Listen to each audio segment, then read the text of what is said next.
这期易车全速榜节目，我们将带来一辆让车迷为之兴奋的汽车和在全球拥有无数粉丝的日本漂移教父土屋贵士。他会开着这台秋名山之王在易车金港赛道大施拳脚吗？还是他身边这辆日本国宝级的跑车 R32？ 又或者是这辆 FF 教科书级别的 EK9 呢？难道是VTEC红头机神力加持的 S2000？ 啊，该不会是这台 EVO 4吧？会是它吗？都不是。接下来有请今天的主角登场。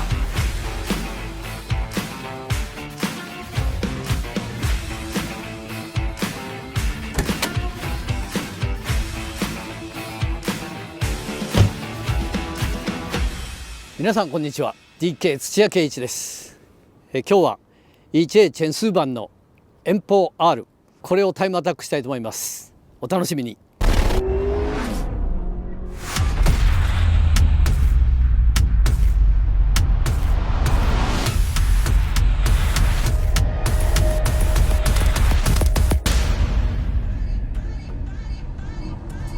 Hello， 大家好，我是美丽彪，国产小 AMG 和土屋大叔，我何德何能解说这样的单圈？152公里每小时通过计时线，开始飞行圈，全油门顶到1号弯弯心，重刹进入，尾速来到了159。不仅轮胎在打滑尖叫，老爷子的手套也在真皮方向盘上滑了一下。弯心最低速度64.8，与 GTI 的弯速相同。原装 PS5 轮胎功不可没。接下来进入3、4号 S 弯，这里跟驻波一毛一样，老爷子应该并不陌生。来到5号掉头弯前的重刹，老爷子选择了一个晚弯心线路，但依旧逃脱不了前驱车出弯推头的命运，这里还是松了一脚油门，才勉强驶回赛道。接下来通过这条上坡小直线，来到了6、7号连续高速弯，这里先让车冲进6号弯，在2弯中间刹一脚车，锁定弯心后，全油门冲出7号弯，通过这条小直线，尾速来到了132公里每小时。8号弯前在65米处踩下刹车。现在的国产厂商都太卷了，这台车原厂就配备了 Continental 4活塞刹车，虽然活塞多不一定圈速快，但是它才15万啊！本来还想看一下9号弯能否全油门通过，但老爷子选择保全10号弯的入弯线路。那剩下的3个弯基本上就是前驱车的噩梦。但这一圈我们并没有关闭 ESP， 因为影豹自带的 ELSD 功能只有在 ESP 开启的情况下才可以实现。这个功能在这最后3个弯里会非常的重要。现在我们已经冲出最后一弯，开油点非常的早，而且已经把赛道用满。通过计时线的速度为150公里每小时，与出发前的152还是有一定的下降。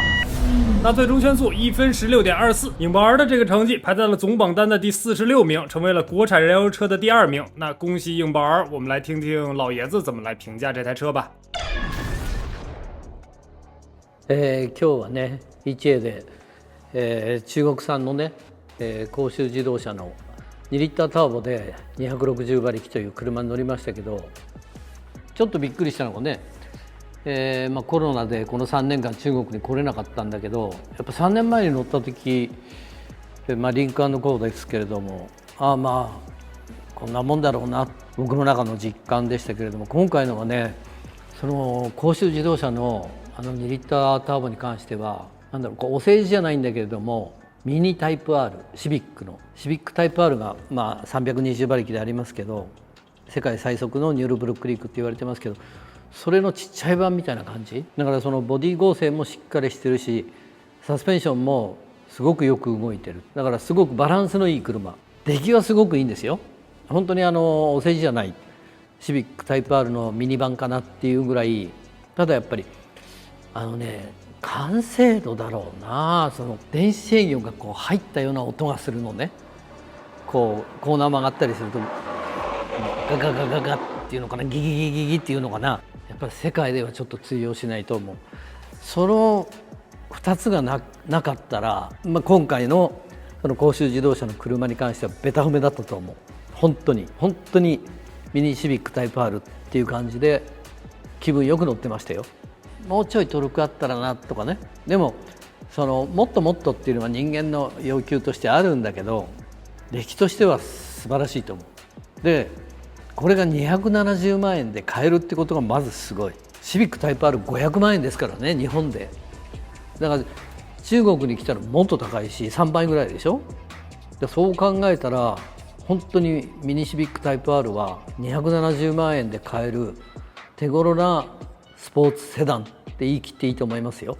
この広州自動車のスポーツセダン弱点といえば、まあ世界共通ですよこれ。日本車もヨーロッパ車もみんなそうなんだけど、やっぱ熱だね。12周はいいんですよ。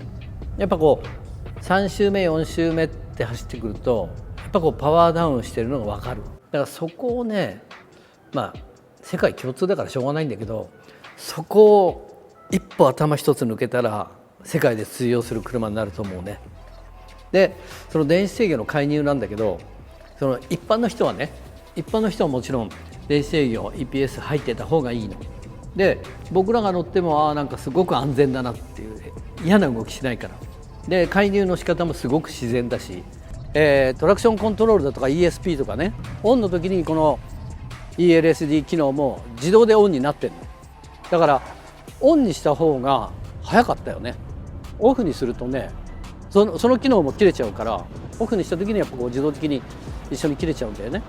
だからオンの方が本当早い。だけど全オフにならないんですよ。だから全オフにしてほしいなと思う。やっぱこう世界のスポーツカーって、まあプジョーでもルノーでもそうだし、シビックタイプ R もそうだけど、やっぱオフにしたい人たちっているんですよ。そこはね、やっぱこう全オフになってほしいな。まあこういったことはもう EHA からね、その甲州自動車に伝えてありますから、次僕が乗る機会があるとしたらその改良してくれるということを約束してくれたんで、次回また乗れることを楽しみにしてます。イーチェンチェンスーバンをご覧の皆さん、いつもありがとうございます。これからもどうぞよろしくお願いします。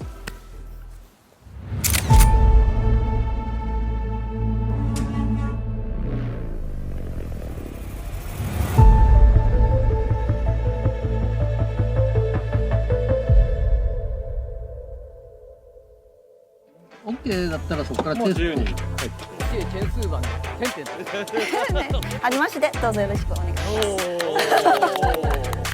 他没对头啊！开季我不得站起来吗？伯伯，少说一句话对不起啊。